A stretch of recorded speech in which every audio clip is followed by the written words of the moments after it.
Hello dear students, a very good morning to all. Welcome to all in yours Hindi language class. Students, आज हम पढ़ेंगे Hindi language का नया part 4 संयुक्त अक्षर तथा संयुक्त व्यंजन। यह हमारा एक्टिविटी का पार्ट है। तो बच्चों, प्रीवियस क्लासेस में मैंने आपको वर्ड पार्ट पढ़ाया था, आपने पढ़ा था। उसमें मैंने आपको संयुक्त अक्षर के बारे में बताया था कि हमारे कौन कौन से संयुक्त अक्षर होते हैं। हमारे संयुक्त अक्षर हैं छ, त्र, ज्ञ, श्रा। संयुक्त का अर्थ क्या होता है? जुड़ा हुआ। तो जो दो वर्णों को जोड़कर बनते हैं उन्हें हम संयुक्त अक्षर कहते हैं। तो ये हमारे संयुक्त अक्षर हैं। बच्चों, इसके बाद आते हैं हम लोग संयुक्त व्यंजन। संयुक्त व्यंजन किसे कहते हैं? जब दो व्यंजनों को जोड़कर लिखते हैं तब नया वर्ण नहीं बनता है। यहाँ पर हम दो वर्णों को जब मिलाते हैं तो हमारा नया वर्ण बनता है।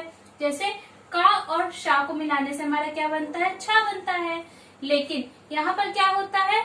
जब हम दो व्यंजनों को जोड़ते हैं और उन्हें लिखते हैं तब हमारा नया वर्ण नहीं बनता, यानी कोई नया वर्ण नहीं बनेगा। जैसे हमारे यहाँ पर छ, त्र, ज्ञ, श्रा बना है, वैसे हमारे यहाँ नया वर्ण नहीं बनेगा। लेकिन पहले वाला व्यंजन आधा हो जाता है। जो हमारा पहला व्यंजन होता है वो क्या हो जाता है? आधा हो जाता है। और उसे दूसरे व्यंजन के साथ जोड़कर लिखते हैं और वह आधा हो जाता है, यानी उसमें आर नहीं रहता है। बिना आ के हम व्यंजन कैसे लिखते हैं आपको पता है ना? उसके नीचे क्या लगाते हैं? हलंत लगाते हैं। तो वह आधा हो जाता है और दूसरे वाले व्यंजन के साथ जोड़कर लिखा जाता है। इसे हम संयुक्त व्यंजन कहते हैं। तो बच्चों, आई होप आपको समझ में आ गया होगा कि संयुक्त अक्षर और संयुक्त व्यंजन क्या है। संयुक्त अक्षर में हमारा नया वर्ण बनता है, लेकिन संयुक्त व्यंजन में हमारा नया वर्ण नहीं बनता है। जैसे चा, चा के नीचे हलंत लगा हुआ है, तो इसका मतलब क्या है कि चा हमारा आधा है। प्लस चा, इसको हमने मिलाकर लिखा तो यह हमारा क्या हो गया? पहला वाला व्यंजन हमारा आधा हो गया और यह दूसरे वाले व्यंजन के साथ में जोड़कर लिखा गया है। तो इसका शब्द क्या बना हमारा? बच्चा। आपने पढ़ा होगा बच्चा, सच्चा। तो ये सब शब्द हमारे क्या है? संयुक्त व्यंजन के शब्द है। इसके बाद है डा। डा के नीचे क्या लगा हुआ है? हलंत लगा हुआ है। तो इसका मतलब है कि यहाँ पर हमारा डा आधा है और ये हमारा पूरा डा। इसके साथ में हमने जब इसको मिलाकर लिखा तो ये आधा हो गया और यह पूरा है। तो इससे बना हुआ शब्द हमारा क्या हुआ? लड्डू। कहीं कहीं पर हम आधा वर्ण बताने के लिए उसके नीचे क्या लगाते हैं? हलंत लगाते हैं। मैंने आपको पहले भी बताया था। इसके बाद है नेक्स्ट आपका बा। बा के नीचे क्या लगा हुआ है? हलंत लगा हुआ। इसका मतलब यह बा हमारा क्या है? आधा है। और इसके साथ में दूसरा बा, इसको मिलाकर हम ऐसे लिखते हैं आधा बा और दूसरा वाला व्यंजन के साथ में हमने लिखा तो ये ऐसे लिखा जाएगा। और इससे बना हुआ शब्द हमारा क्या हुआ? गुब्बारा। तो ये सारे शब्द हमारे क्या हुए? संयुक्त व्यंजन के शब्द हुए।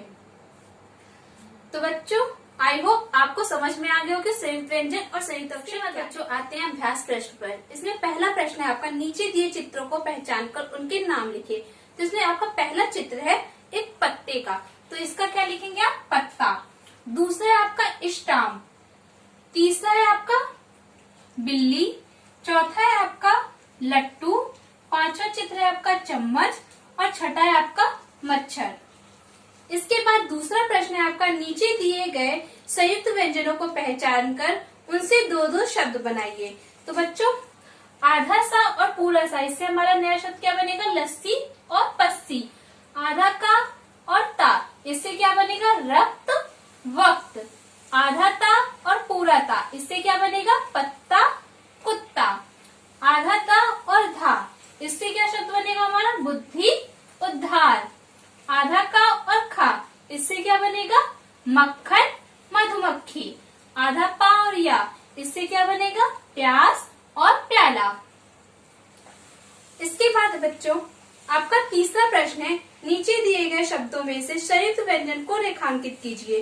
तो यहाँ पर आपको बॉक्स में जो शब्द दिख रहे हैं इनमें आपको संयुक्त व्यंजन के नीचे क्या करना है? लाइन खींचनी है। तो बच्चों, यहाँ पर गुच्छा, गुड्डा, दिल्ली, गुस्सा, बल्ला, गद्दा, रक्त, ये सब क्या है? हमारे संयुक्त व्यंजन के शब्द है। तो इनके नीचे आपको क्या करना है?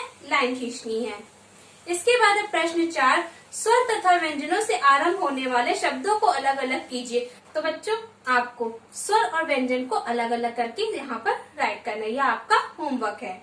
इसके बाद है 5वां, सही वर्तनी को रेखांकित कीजिए। तो यहाँ पर बच्चों जो शब्द लिखे गए हैं उनमें एक सही है, बाकी 2 गलत है। तो जो शब्द आपका सही है उसके नीचे आपको क्या करना है, लाइन खींचनी है। तो यह भी आपका होमवर्क है। अभ्यास प्रश्न के 1, 2 और 3 यह आपका क्लास वर्क है आज का, और प्रश्न 4 और 5 यह आपका होमवर्क है। आज का क्लास वर्क है आपका पार्ट 4 संयुक्त अक्षर तथा संयुक्त व्यंजन। इस पाठ के अभ्यास प्रश्न 1, 2, 3 को किताब में भरिए। आज का होमवर्क है आपका पार्ट 4 संयुक्त अक्षर तथा संयुक्त व्यंजन। इस पाठ के अभ्यास प्रश्न 4, 5 को किताब में भरिए तथा 15 संयुक्त व्यंजन के शब्दों को होमवर्क कॉपी में लिखिए तथा उनका चित्र भी बनाइए। तो बच्चों आपको संयुक्त व्यंजन के शब्दों को लिखना है, जैसे छत्ता, आपने छत्ता लिखा, फिर उसके सामने आपको उसका चित्र भी बनाना है। Thank you students, thanks for watching and always keep smiling and take care.